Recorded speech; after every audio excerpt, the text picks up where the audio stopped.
It's Mega Grace on Vuma FM Adult Radio for the young at heart. It's 5 minutes before 6. Ngalesi sikhathi ngisuke sengithi bamba sengiyavala ekseni. Bamba ke sengiyavala ngaphambi kokuqala usuku lwakho namhlanje. 1 Samuel chapter 17 verse 45. uDavid wayesethi kumFilisti, wena uza kimi nenkemba nomkhondo nenqula, kepha mina ngiza kuwe ngegama lika Jehova Sebaot, uNkulunkulu wempi kaIsrayeli oyeyisile. Nanti verse namhlanje ngicela ukunikeza lona umphako engicela uhambe nawo throughout the day namhlanje. Indoda umfana uDavid ume phambi kwesiqhwaga, ume phambi kukaGoliath.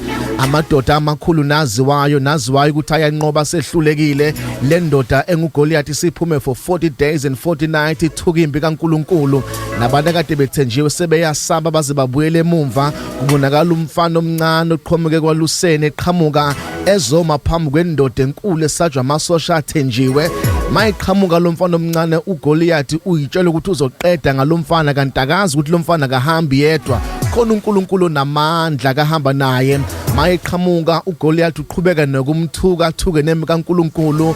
Simuzwa uDavid esho amagama la noma eza uGoliath eza nenkemba eza nakho konke uthi uDavid, wena uza kimi nenkemba nomkhonto nenqula, kepha mina ngiza kuwe ngegama lika Jehova. uDavid akaphethe izinto eziningi, uphethe igama kuphela, uphethe igama lika Jehova elinqobelayo. Uthi noma ungeza ngemcibisholo, noma ungeza ngemkhonto, noma ungeza nalo lonke uhlobo lwezikhali, kodwa yodwa into engiyiphethe mina ngiphethe igama. Kukhona igama elinamandla elidlula amanye amagama, igama lika Jehova. Ilona uDavid othi mina ngiza ngalo, ngoba uyazi ukuthi mangiphethe leli gama lihlula yonke into, lihlula lonke uhlobo lwezimo. Namhlanje kuseni ngicela ukunikeza leli gama uDavid athuze liphethe, igama lika Jehova. Namhlanje ngicela ukunikeza igama lika Jesu, ukuthi noma ngabe hlobulweni kaGoliath lingafika phambi kwakho, mhlawumbe uGoliath wezifo, mhlawumbe uGoliath wokugula, mhlawumbe uGoliath wokushodelwa zimali, uGoliath ongakusebenzi, ngifisa namhlanje kuseni uvuke ume ngeenyawo uthi lalela Goliath ongihlasele kwami, ongihlasele emndenini wami, ongihlasele emsebenzini, ngiza kuwe namhlanje ngegama lika Jehova, ngegama lika Jesu ngizokwahlula. Noma ngabe ngabonakala emkhulu kangakanani uGoliath phambi kwakho, the moment wabiza igama elinamandla, igama lika Jesu, uGoliath uphelelwa ngamandla, avuke phansi anqotshwe.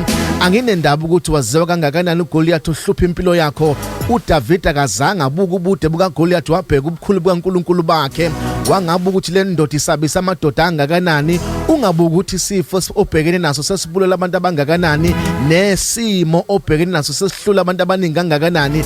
Fika uphethe igama lika Jehova, ngoba kuyenzeka mawubuka uGoliath umqhathanisa nawe uvela umbone emkhulu, ungalinge wenza iphutha lokuqhathanisa uGoliath nempilo yakho, kodwa qhathanisa uGoliath noNkulunkulu wakho omkhulu, bese uyamnqoba, bese uyamhlula. Wafika uDavid wazopresent icase kaNkulunkulu wakhe, watshela uGoliath ukuthi mngakanani uNkulunkulu engimphethe, unamandla kangakanani uNkulunkulu. Anginendaba ukuthi uthuka amadoda amakhulu naziwayo, mina ngiza noNkulunkulu wami kuphela. Lonke uhlobo oluhlupha impilo yakho namhlanje ngegama lika Jesu siyakhomanda ukuthi lithobe ligobe, ngoba siphethe igama elinamandla, igama elisajwa imimoya, elisajwa ama-forces, igama elisajwa ama-principalities of darkness.